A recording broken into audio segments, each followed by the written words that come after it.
1. Então eu gostaria de ler com vocês, abre aí Gênesis 39. A gente vai ler do versículo 1 até o 4.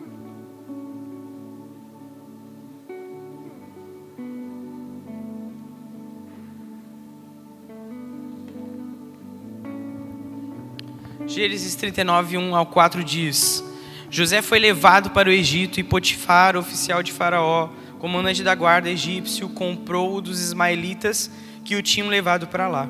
O Senhor Deus estava com José, que veio a ser homem próspero e estava na casa de seu dono egípcio.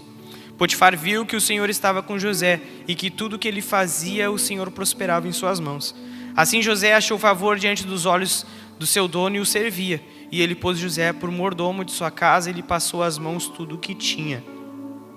E uma das primeiras coisas que a gente percebe lendo a história de José, a partir daqui já fica muito claro, mas a gente vai perceber conforme os capítulos vão passando, é que a Bíblia deixa muito clara que José era próspero. Mas como José podia ser próspero se José era um escravo? Como José podia ter prosperidade se José não era dono de uma fazenda, ou no caso, sei lá, de gado da época, né? E esse é um dos primeiros ensinamentos que a gente percebe da história de José, que ele era muito próspero e essa prosperidade vinha da fidelidade que ele tinha com Jesus. Mas por que a gente não entende talvez essa prosperidade? Porque a gente tem um conceito de prosperidade muito conectado a bens materiais. A gente tem muito conectado a prosperidade como um bom valor dentro da conta, carro do ano, casa, apartamento, coisas materiais, tudo aquilo que tu pode comprar com dinheiro ou conquistar dessa forma. Mas a verdade é que a prosperidade em Cristo não é uma prosperidade sobre dinheiro, sobre valores, sobre quantidades. A prosperidade diante de Jesus, diante de Deus, é uma prosperidade sobre a presença de Deus na nossa vida. Isso que é prosperidade. A prosperidade não é sobre a gente ter as melhores coisas, mas é aquilo que eu tenho é próspero porque o Senhor está comigo, né? Então, sei lá, alguns anos depois dessa história, a gente vai ver o povo de Israel caminhando no deserto, e a história diz que as coisas não se terminavam, e eles sempre tinham alimento, e eles tinham proteção, e eles tinham calor no frio, e eles tinham proteção do calor durante o dia. Então, isso é a prosperidade que vinha sobre o povo de Israel. Da mesma forma, a gente pode enxergar a prosperidade dessa forma na nossa vida. Quando diz que José era próspero, não é porque ele tinha posses. Totalmente ao contrário disso, José não tinha posses. José não tinha dinheiro, José não tinha gado, José não tinha trigo, seja o que for que valia naquela época, José não tinha cavalos, sei lá. José não tinha, mas José era próspero. E por que a palavra deixa tão claro que José era próspero? Porque ele era fiel ao Senhor. E com essa fidelidade ele tinha a presença de Deus com ele. E em tudo que ele tocava era abençoado. Em tudo que ele olhava e pensava era abençoado. Deus dava soluções para ele. Deus ajudava com que José resolvesse as coisas, mas também com que aquilo que não era dele fosse abençoado por intermédio dele. Então, a gente vai enxergar até o final da história, as pessoas, em todo ambiente que José estava, ele era colocado como gerente, mordomo, como aquele que cuidava, aquele que fazia as coisas acontecer, porque ele tinha essa prosperidade e as pessoas enxergavam essa prosperidade do Senhor nele. E daí aqui fica uma pergunta para nós: será que nós temos buscado uma prosperidade de verdade ou nós só temos buscado uma falsa prosperidade? Uma prosperidade momentânea, de valores, de uma cifra no banco, de ter as melhores coisas, a melhor roupa, o melhor telefone, o carro do ano? Ou será que a gente tem buscado uma prosperidade no Senhor que, independente se eu tenho essas coisas, que eu tenho o carro do ano, que eu tenho a casa, que eu tenho a melhor roupa, independente disso, tendo ou não tendo, eu ainda serei próspero porque a presença do Senhor é presente na minha vida? Será que a gente tem buscado essa prosperidade nesse nível de não olhar para as coisas no sentido de eu quero ter, mas aquilo que eu tenho é suficiente e eu agradeço, porque o Senhor faz com que isso não se termine. Essa é a prosperidade que José nos mostra, que José, na história dele, vem trazendo para nós. Que essa fidelidade a Deus traz uma prosperidade que vai muito além do que é material.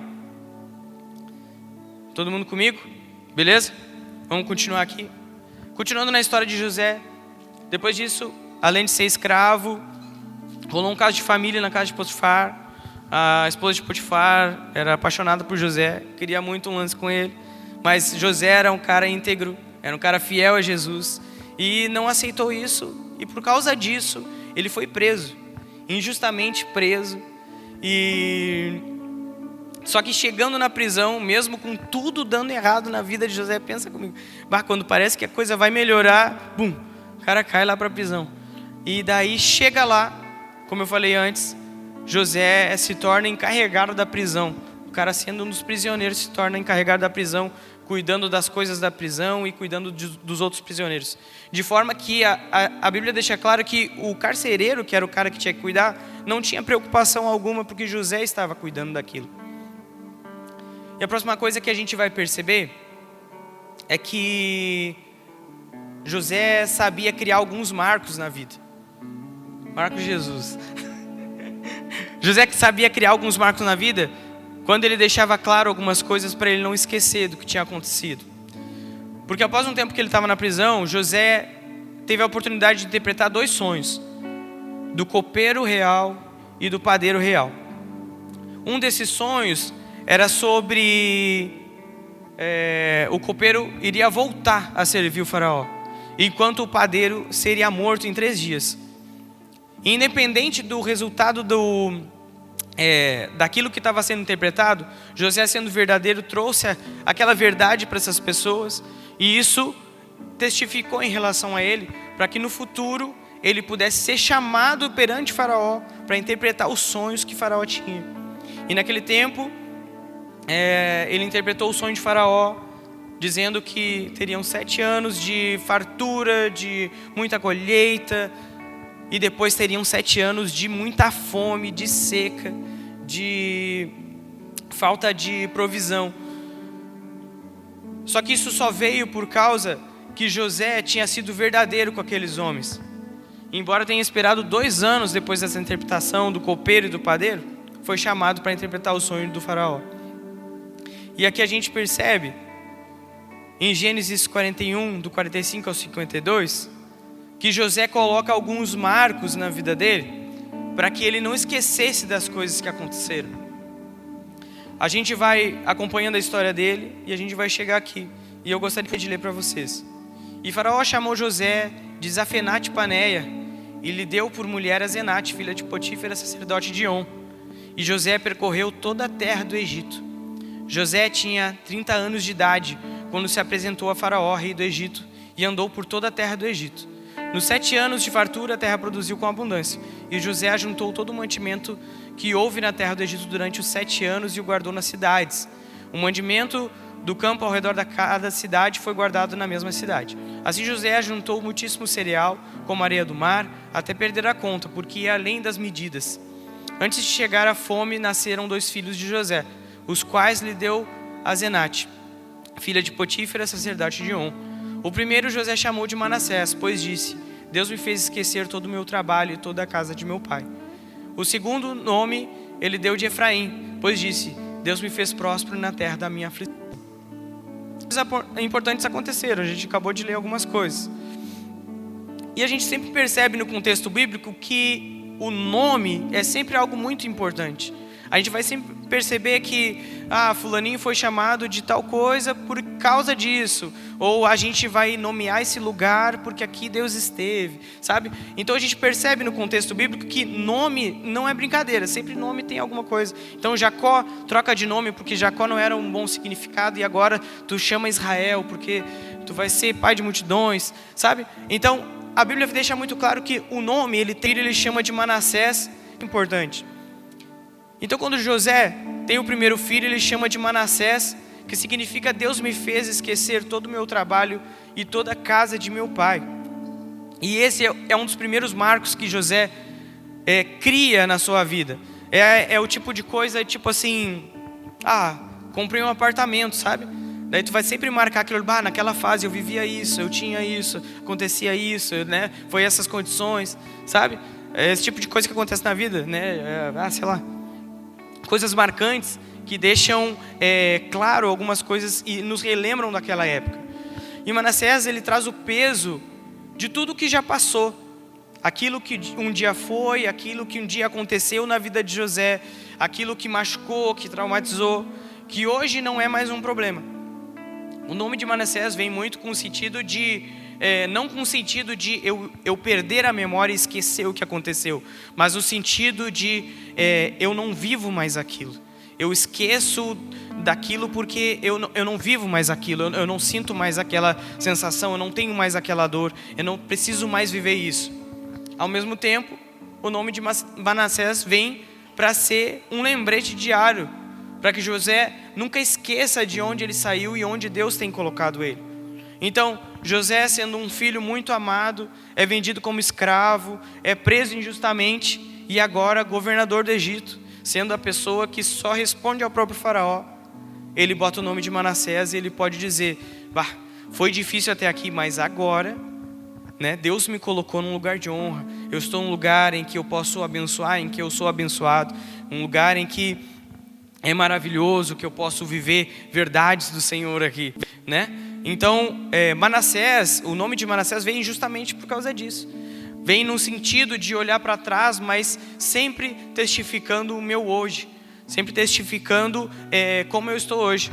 E a pergunta que eu faço a partir disso para vocês é: o que seria o Manassés de vocês hoje? Quais as memórias, de onde Deus tirou vocês? Costumeiramente a gente diz que Deus nos tirou do lamaçal do pecado, que nós somos libertos disso. Mas, embora isso não deixe de ser uma das maiores verdades do Evangelho, a gente acabou de ver que é muito importante dar nome às coisas. Então é importante a gente ter o nosso Manassés, saber o que passou, de onde nós saímos, por que nós estamos aqui. Relembrar diariamente que Deus nos tirou de um lugar e nos faz melhor hoje. Quem é o Manassés de vocês? Ou o que é o Manassés de vocês? Será que talvez a gente, por vezes, esquece de onde Deus nos tirou e às vezes podemos ficar até ingratos em relação ao que Deus tem feito? Porque às vezes a gente perde a perspectiva daquilo que Deus já fez por nós. Porque a gente acostuma a viver no hoje, a gente acostuma com as coisas que acontecem hoje. Mas a verdade é que eu posso perguntar para qualquer um de vocês e vocês vão dizer a mesma coisa: Deus me tirou do lamaçal do pecado. Deus me tirou de uma situação muito ruim e hoje eu posso testificar disso. E relembrar isso é também a esperança para que a gente continue a nossa vida, entendendo que Deus vai permanecer conosco, porque Deus permanece nesse processo.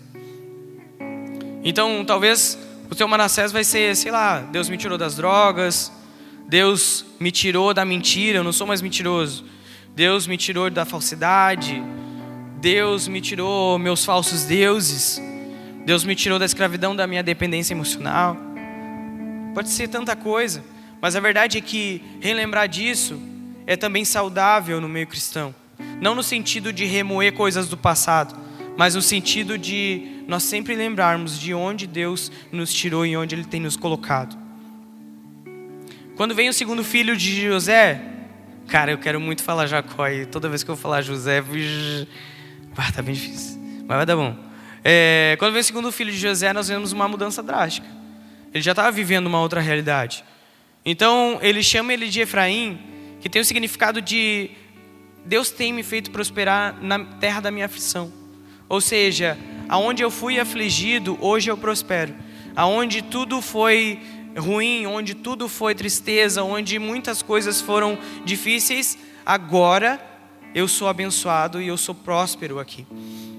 Enquanto Manassés é um nome daquilo que eu vou relembrar o que aconteceu, Efraim é sobre o que eu vivo exatamente hoje. Eu sou abençoado, mesmo que eu esteja numa terra devastada. Eu sou abençoado mesmo que eu esteja numa terra que me machucou muito. E E o pensamento que fica é se a gente consegue pensar sobre isso. Isso já faz parte da nossa realidade. Pensar que nós já temos o Efraim na nossa vida. De que nós já temos vivido talvez num ambiente que não é o ambiente mais favorável do mundo. Mas ali eu sou próspero e abençoado pelo Senhor. Será que talvez, sei lá, no meu trabalho muito difícil ou muito triste, com colegas difíceis, eu posso olhar e dizer assim, aqui é meu Efraim, porque aqui eu já passei muita dificuldade, mas aqui eu sou abençoado pelo Senhor. Ou talvez na família, ou talvez com, sei lá, vizinhos, sei lá, independente da situação, onde está o Efraim da nossa vida. E talvez tenha pessoas que aqui não consigam dizer ainda, não, eu já vivo isso, ou eu já passei por isso. Aonde foi terra devastada hoje é bênção, mas no nome de Jesus isso vai mudar. No nome de Jesus as coisas vão ser transformadas. A esperança que nós colocamos em Cristo, e Cristo nos dá essa esperança de que as coisas vão ser abençoadas para a nossa vida. Amém? Mesmo que as coisas não sejam da forma que a gente imagina ou que a gente acredita que seja o melhor, nós vamos estar sendo abençoados porque somos guardados em Jesus. Amém? Mas eu pulei, de propósito, um nome mega importante, que é o nome que Faraó chama José. Ele chama José de Zafenate-Paneia. E daí eu pesquisando e tal, tentando entender por que Zafenate-Paneia, eu descobri que tem 3 possibilidades de tradução para esse nome, de 3 vertentes diferentes. E a primeira vertente diz que esse nome, ele significa Deus fala e Ele vive. Então, o meu entendimento em relação a o Faraó dar esse nome para José é ele testificar que José era alguém que servia ao Deus vivo e que ele era fiel. Atesta que algo grandioso, porque numa cultura em que o Faraó era considerado um Deus, o próprio Faraó, que ele vive em ti. Isso é algo muito profundo. Então José se torna esse testemunho vivo, não apenas por tudo que ele já estava fazendo, mas também testificando como esse governante que chama Zafenate, que carrega esse significado de alguém que carrega um Deus que é acima de todos os deuses, é um Deus que é poderoso sobre todos os deuses. Então, além dos presentes que Faraó dá para José, nós enxergamos em José essa realidade. A realidade de que Deus era tão evidente na vida dele que o próprio Faraó não conseguia deixar de perceber isso. O segundo significado que pode vir do nome Zafenate é revelador de mistérios. E esse aqui é um pouco óbvio em relação à história de José, né? Interpretador de sonhos, e foi lá e interpretou 1000 sonhos, teve sonhos e tal. Então, logicamente, a gente vai conectar interpretador, pronto, perdi aqui. Revelador de mistérios como esse interpretador de sonhos, né? Mas o que a gente traz para a nossa realidade? O que é a interpretação de um sonho, se não é dons espirituais sendo revelados na vida de José? Se não é palavra de conhecimento, se não é palavra de sabedoria sendo revelada sobre ele. Enquanto ele entende o sonho, ele também dá a solução das coisas que estão acontecendo, né? Então, nos traz o entendimento e a necessidade da gente estar com essa conexão com o Senhor. Porque quando as coisas acontecerem, nós vamos poder interpretar sonhos. Nós vamos poder revelar aquilo que está acontecendo. Porque, mais uma vez testificando que José era alguém totalmente próximo do Senhor. Alguém que vivia próximo de Deus. Que ele tinha esse dom de ouvir o que as pessoas tinham sonhado e trazer uma solução para elas. Trazer uma revelação do que estava acontecendo, né? E isso nos traz na nossa realidade a possibilidade da gente não apenas fazer a interpretação de um sonho, mas também a gente perceber o mundo espiritual, a gente perceber as coisas que têm acontecido. E da mesma forma que a gente pode entender as coisas boas que Deus tem feito, a gente também pode ter a revelação das coisas que o inimigo tem se levantado contra nós e contra a igreja. E revelações como essa podem fazer diferença no momento de se posicionar para a batalha. E o terceiro, possível tradução para esse nome é Salvador do mundo. E isso é muito bonito, porque obviamente também vem no sentido da história de Salvador do mundo, de algo momentâneo, algo local, daquele ano, vamos dizer assim, daquele que vai salvar todo o povo do Egito e todos os povos ao seu redor. Mas a gente fala diversas vezes aqui que Deus deixou vários pedaços que ecoam de Cristo durante todas as Escrituras, e a gente percebe Cristo em todos os lugares. E é muito bonito de ver que José também foi chamado de Salvador do mundo, que viria a nascer de descendência desse povo, que viria a nascer de descendência de um povo que foi salvo, porque José fez esse movimento, porque José era fiel. Então, 1800 anos, mais ou menos, antes de Jesus nascer, já era ecoado o nome de Cristo através de José. E isso é muito bonito. Então, depois disso, José traz vida ao Egito, de todos os povos ao redor, inclusive a família dele. Ele conserta o relacionamento dele com os irmãos, ele revê o próprio pai, ele conhece o irmão da própria mãe, da mesma mãe no caso, né? E algo é construído ali, e o povo dos hebreus, os filhos de Israel, vêm para morar no Egito. E a gente percebe o quanto, quando a presença de Deus está com alguém, muitas coisas podem acontecer. A gente muitas vezes tem, né, a ideia de que nós precisamos ser, por vezes como José, ter uma super autoridade para ter um impacto na vida de alguém, para ter esse impacto da presença de Deus transformadora. Mas a verdade é que aonde nós estivermos, se nós formos fiéis, nós vamos ter esse impacto, independentemente da quantidade de pessoas. A verdade é que Deus não está tão interessado em si, em que todos nós tenhamos o mesmo tipo de impacto, mas a verdade é que nós precisamos ter algum impacto. E José teve esse impacto. José teve esse impacto no povo do Egito, teve esse impacto nos povos ao redor e teve esse impacto na sua própria família, né? Tendo filhos e sendo abençoado ali naquele terreno, mas também sendo abençoador e matando a fome daqueles que tinham agredido e sido maus com ele. Mas e agora?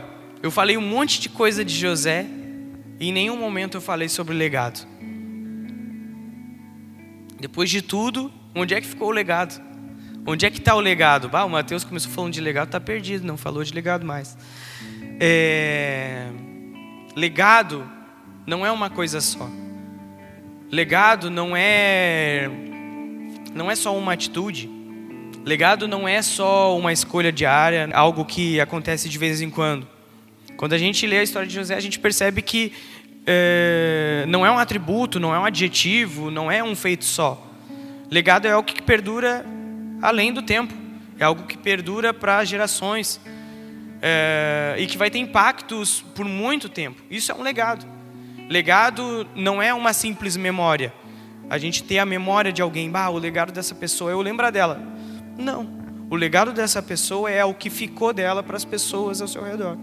Independente do tipo de legado que esse é o legado. É algo que vai perdurar durante gerações. Então, eu não posso dizer que a fidelidade de José é seu legado. Eu não posso dizer que os marcos que José botou na vida é um legado. Mas eu posso dizer que a vida toda de José é um legado. Que tudo aquilo que ele construiu um legado. E a gente vai perceber isso no povo de Israel. Porque se não fosse o movimento de José de salvação dos povos, a verdade é que Israel teria passado fome. A verdade é que as coisas teriam acontecido de outra forma. E talvez a gente não entenderia a história dessa forma hoje. Mas a verdade é que José foi usado por Deus para que a solução daquele tempo fosse realizada. E esse legado dele chega até Cristo. Não apenas por um nome que foi colocado sobre ele, mas porque, por causa disso, o povo cresce no Egito, expande, depois foge do Egito, conquista uma terra prometida. E as coisas vão indo até chegar no Cristo, aquele que nos dá vida hoje. Então, isso é legado. Gerações e gerações, 1800 anos até Cristo e 2000 e vai pedrada de anos até nós. Um legado que perdura até aqui. E nessa noite, é uma noite de pensar sobre o legado. É pensar sobre o legado que a gente tem deixado para as pessoas ao nosso redor, para a nossa família, para as gerações que vêm após nós. Uma noite de pensar se o legado que eu tenho carregado é um bom legado. Se o legado que eu recebo da minha família é um bom legado. Porque a verdade é que até aqui eu não tinha falado que existem legados ruins, mas existem legados ruins. Se talvez isso não veio à sua mente, pois que vem agora. Existem legados muito ruins, mas Jesus nos habilita a quebrar esses legados ruins, para construir novas coisas, para construir um novo legado, construir algo que vai perdurar. E Deus é muito bom, gente, porque Ele diz lá em Êxodo 20, versículo 6, mas trato com bondade até 1000 gerações aos que me amam e guardam os meus mandamentos. Então até 1000 gerações após a sua decisão de hoje à noite podem ser abençoados, desde que você escolha Cristo e permaneça nos seus mandamentos. Desde que você permaneça nessa verdade, 1000 gerações após você podem ser abençoadas, transformadas. E não apenas as gerações de filhos e filhos dos filhos, mas as gerações das pessoas ao redor de vocês, amigos, igreja, tudo. Tudo pode ser transformado a partir do legado que vocês têm construído. Essa é a verdade. Quando eu trago o assunto legado, eu não posso pensar só na Cíntia, na Chloe e no futuro que isso vai ter. Eu preciso pensar em todo o impacto que isso tem como o corpo de Cristo. Então, talvez vocês já vão ter percebido que tem pessoas que têm certos históricos familiares. E a gente vai geralmente considerar assim, a fruta não cai muito longe do pé. Mas a verdade é que existe um peso espiritual muito forte sobre isso. Existem algumas coisas que são histórico familiar, que é algo espiritual. Nem tudo é só sobre eu estou acostumado a viver dessa forma. Muitas coisas são impacto espiritual, muitas coisas são legado deixado de muitos anos. Então, sei lá, tu vai ver pessoas que a gente encontra certas similaridades nos pais, nos filhos dos filhos, que tem os caminhos mega parecidos. E as escolhas talvez dos seus avós estão tendo impactos em você até hoje. Porque talvez você precisa quebrar esse legado antigo, esse legado amaldiçoado, esse legado profano que vem atrapalhando aquilo que talvez você precisa viver. E nessa noite você pode quebrar, porque Jesus está disponível para quebrar isso. O sangue de Jesus é disponível para isso, né? Muitas vezes a gente se vê como filho pródigo, aquele que saiu da casa e daí volta pedindo asilo para o seu pai. Mas a verdade é que muitos de nós nos colocamos como o filho mais velho, o filho que esquece que é filho desse Deus, que tem essa possibilidade, esse acesso. Então nessa noite eu quero também relembrar vocês, nós temos esse acesso, nós temos essa autoridade, nós temos acesso ao que o sacrifício de Cristo traz. Isso significa que nós temos autoridade sobre as coisas. Isso significa que nós temos acesso a dons. Isso significa que nós temos acesso à quebra de padrões, à quebra de históricos familiares, para que coisas novas sejam construídas na nossa vida. Então talvez vocês vão ver pessoas que têm históricos, sei lá, familiares muito comuns, tipo famílias que são muito mentirosas, ou que muitas pessoas dentro da família traíram seus cônjuges, ou sei lá, sexo antes do casamento, histórico de agressividade, de violência doméstica, assim como famílias de mães solteiras e pessoas divorciadas, sabe, tipo, existem vários históricos. Obviamente eu vim mais para uma linha familiar aqui, né, porque, né, meu chão. Mas existem muitos históricos familiares. Vai ter histórico de família que não sabe lidar com dinheiro e não consegue ser fiel ao Senhor com suas finanças. Vão ter vários históricos. Mas a verdade é que nessa noite eu trago isso para indagar vocês, para que vocês possam realmente examinar o coração. Porque em algum momento na minha vida, alguns anos atrás, eu fiz esse exame no meu coração e percebi que tinha coisas que eu precisava quebrar através de Cristo. Que tinha coisas que eu precisava deixar para trás, que talvez foram carregadas por causa dos meus avós, meus bisavós, e eu estava carregando aquilo, mas eu precisava quebrar.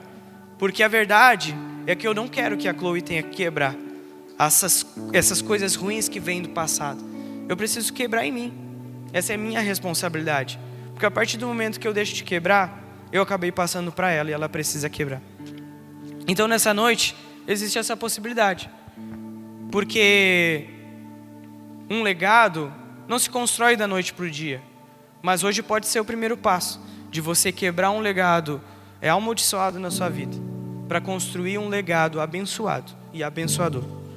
Eu creio que Jesus, Ele nos dá essa força e essa esperança de que a gente não precisa viver o resto da vida com um legado ruim, horrível, que nos leva para distante de Deus, ou que dificulta o nosso relacionamento com Ele.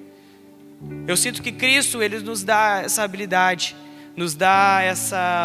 Ele nos habilita para isso, né? Cristo morreu por nós, para que nós fôssemos libertos. Então, toda e qualquer prisão que exista no meu coração, ou na minha família, é desperdício de um sangue precioso derramado na cruz do Calvário. Eu não posso desperdiçar o sacrifício que foi feito por mim. Podem se colocar de pé. Eu não posso desperdiçar o precioso sangue de Cristo que foi derramado pela minha vida. Não posso. Eu não posso perder a noção daquilo que Jesus fez por mim. Mas eu creio que nessa noite a gente tem a possibilidade de mudar histórias. A gente tem a possibilidade de você se posicionar. Não é sobre o que eu estou falando em si. Não é sobre o que eu apenas acredito. Mas é sobre o que você vai decidir nessa noite. Porque se existe algo nessa noite que ainda afasta você da presença de Deus, que ainda é algo que vem da sua família, ou que você mesmo escolheu e está se tornando um legado ruim e profano na sua vida, nessa noite você pode quebrar no nome de Jesus. Jesus está aqui para fazer essa transformação. E nessa noite eu gostaria de orar sobre 2 assuntos específicos. O primeiro é sobre o legado, o bom legado, o legado que a gente busca na presença do Senhor, aquele que vai, através da nossa fidelidade a Deus, perdurar até 1000 gerações, que vai atingir os filhos e os filhos dos filhos, e mesmo que vocês não queiram ter filhos, vai atingir muita gente. E também quero orar sobre legados que precisam ser quebrados, e históricos familiares que precisam ser quebrados nessa noite, para que a vida de vocês possa ser mais livre. Só quem já fez isso sabe o quão libertador é não sentir esse peso nos ombros. Só quem já fez isso sabe o quanto é bom não precisar mais conviver com certas coisas. Então, nessa noite eu convido a vocês, a gente vai estar tocando um louvor aqui, e eu convido vocês a meditar sobre isso. Depois nós vamos orar, e eu tenho certeza de que Jesus tem poder para fazer a grande obra na vida de vocês nessa noite.